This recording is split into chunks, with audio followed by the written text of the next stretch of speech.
हरियाणा के रेवाड़ी से इस समय की बड़ी खबर सामने आ रही है, जहां पर सीआईए 3 की टीम ने अंतरराज्यीय चोर गिरोह का पर्दाफाश करते हुए 5 आरोपियों को काबू किया है। आपको बता दें कि 5 आरोपियों को कोर्ट में पेश कर उनका रिमांड लिया गया है। आरोपियों के कब्जे से 5 देसी कट्टे, 18 जिंदा कारतूस व चोरी करने वाले हथियार सहित एक कार भी बरामद की गई है। आरोपियों पर राजस्थान, हरियाणा, यूपी सहित अन्य राज्यों में मामले दर्ज है। इस मामले को लेकर रेवाड़ी डीएसपी रविंद्र कुमार ने प्रेस वार्ता की है। प्रेस वार्ता में उन्होंने क्या क्या खुलासे किए हैं, आइए आपको सुनवाते हैं।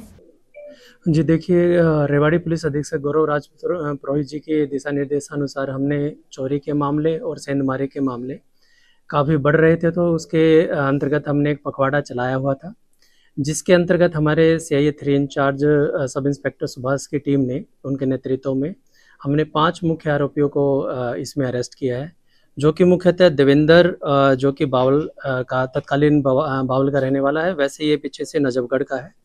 राज है, ये भी राजस्थान का रहने वाला है, और मुकेश, जगदीश और प्रेमपाल तीनों ही गाजियाबाद यूपी के रहने वाले हैं। अगर मैं इनके पीछे के अपराध की बात करूं तो लगभग 5 के ऊपर चोरी के और सेंधमारी के मुकदमे दर्ज हैं। और जहां तक रेवाड़ी के अंतर्गत जितनी भी चोरी और सेंधमारी की बात करें तो लगभग 10 से 15 मुकदमे ऐसे हैं जो कि अभी इन्होंने कबूल किया है, और अभी हमने इनको रिमांड पे लिया है। रिमांड के अंतर्गत जो भी आगे जानकारी हमें मिलेगी समय अनुसार आपको अवगत कराया जाएगा। इसके अलावा जो हमने इनसे रिकवरी की है, 5 देसी कट्टा रिकवर किए हैं और 18 जिंदा कारतूस है जो हमने इनसे रिकवर किया है। इसके साथ एक इको कार भी इनसे हमने रिकवर की है। सर, कहाँ प्लानिंग बना रहे थे, किस तरह रेड वहाँ पे आपके द्वारा की गई? देखिएगा, एक जो गुप्त सूत्रों से एक इंफॉर्मेशन हमारे सीआईए इंचार्ज को मिली थी, जो कि इनको हमने जाटूसाना से अरेस्ट किया है, और चोरी की और आर्म्स एक्ट के जो मुकदमे हैं वो हमने जाटूसाना थाने में दर्ज करवाया है, और आगे की इनसे पूछताछ जारी है। कितने मुकदमे दर्ज है सर 5 पे? देखिएगा, अभी प्रथम दृष्टया जो हमने इनको अरेस्ट किया है, अभी तक इन्होंने वर्बली जो हमें बताया है 10 से 15 मुकदमे ऐसे जो हमारे केवल रेवाड़ी के ही हैं। इसके अलावा राजस्थान में, यूपी में और हरियाणा में मुख्यतः 3 ऐसे स्टेट है जहां पे इन्होंने वारदातों का अंजाम दिया है। उनकी जानकारी अभी आगे पूछताछ में सामने आएगी, और हमारा अंदाजा है लगभग अगर हम हरियाणा को छोड़ें तो 20 से 25 मुकदमे ऐसे हैं जो राजस्थान और यूपी के इनके खिलाफ दर्ज हैं। सर, कब से करते आ रहे सर इस तरह की बात, कब से चला आ रहा है? देखिएगा, जो इनसे अभी पूछताछ की है, लगभग ये इनका गिरोह है 3 से 4 साल से एक्टिव है, और राजस्थान और यूपी में इनके जो इनमें से एक एक्यूज्ड है जो देवेंद्र है, इसके फादर हैं, वो बेसिकली मोस्ट वांटेड की कैटेगरी में भी है। तो अगर हम इससे अंदाज़ा लगाए तो यूपी में तो काफ़ी लंबे समय से ये एक्टिव थे। तो इसका कोई मास्टरमाइंड या इनमें से कोई है, या कोई गैंग का नाम है क्या? जी, बेसिकली देवेंद्र और मुकेश ये दोनों भाई हैं।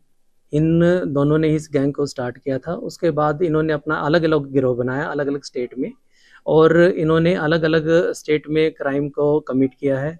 लेकिन अब कुछ दिनों से ये साथ में कार्यरत थे, और जिसमें कि हम 5 को अरेस्ट किया है। अभी इन्होंने चोरी का खुलासा किया है। सर, आखिरकार हथियार इनके पास कहाँ से आते हैं? देखिएगा, हथियार के बारे में अभी पूछताछ जो प्रथम दृष्टया इन्होंने बताई है कि यूपी से खरीदा था, लेकिन डिटेल में इनसे पूछताछ अभी की जाएगी क्योंकि हमें अभी रिमांड पे लिया है। कितने दिनों से सर ये बावल क्षेत्र में रह रहे थे? अभी वो पूछताछ का विषय है, आगे जो पूछताछ की जाएगी उसमें ये सामने आएगा। पूछताछ में पता किया 5 के अलावा कोई और भी है सर गिरफ्तार से बाहर है? जी बिल्कुल, आशंका जाहिर की जा रही है। जो अभी हो सकता है कि इनके अन्य जो दोस्त हैं उनके भी नाम सामने आए, उनको भी रेड करके अरेस्ट किया जाएगा। इनका बैकग्राउंड क्या है सर, या नाबालिग वगैरह है? नहीं जी, इनमें से सारे के सारे बालिग हैं, और आपराधिक मामले इनके ऊपर पहले भी दर्ज हैं, और जो अभी भी हमारे सामने आए हैं लगभग रेवाड़ी में काफ़ी एक्टिव थे, काफ़ी चोरियाँ इन्होंने की हैं, और मोस्टली हमारे बरगलरी के जो सेंधमारी की वारदातें थी, मैक्सिमम केसेस में ये हमारे रेवाड़ी जो शहर है इसमें इनका नाम आया है। पूछताछ में पता चला चोरी में क्या क्या, किस तरह की चोरी की है, क्या क्या सामान? हाँ जी, बिल्कुल, इनसे पूछताछ में ये सामने आया है कि जो ज्वेलरी थी, बेसिकली चांदी के, सोने के जेवर थे, और आभूषण, किसी भी तरह के आभूषण की चोरी के आदी थे, और इनके द्वारा चोरी की जा रही थी। ज्वेलरी वगैरह कुछ बरामद की हुई? हाँ जी, अभी बेसिकली इनसे पूछताछ में कई चीज़ें सामने आई हैं। जैसे ही हमारे रिमांड में कुछ चीज़ें डिटेल में बताएंगे, उसके बाद ही इसके बारे में हम बता पाएंगे। हर गिरोह का एक पैटर्न होता है, क्या इनका भी कोई पैटर्न था क्या?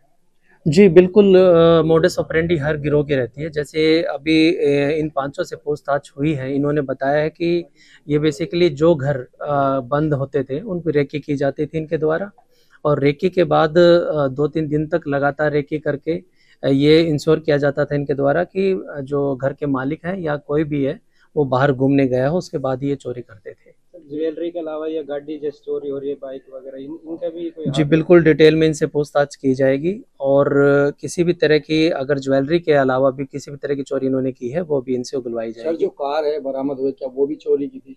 हाँ जी बिल्कुल, नहीं वो अभी पूछताछ का विषय है, वो अभी सामने आएगा। मतलब पॉसिबिलिटी ये है कि अगर चोरी की होगी तो उनके बेसिकली कहाँ से चोरी की उसकी डिटेल भी इनसे पूछी जाएगी। मेन मुखिया कौन है सर इस गैंग का?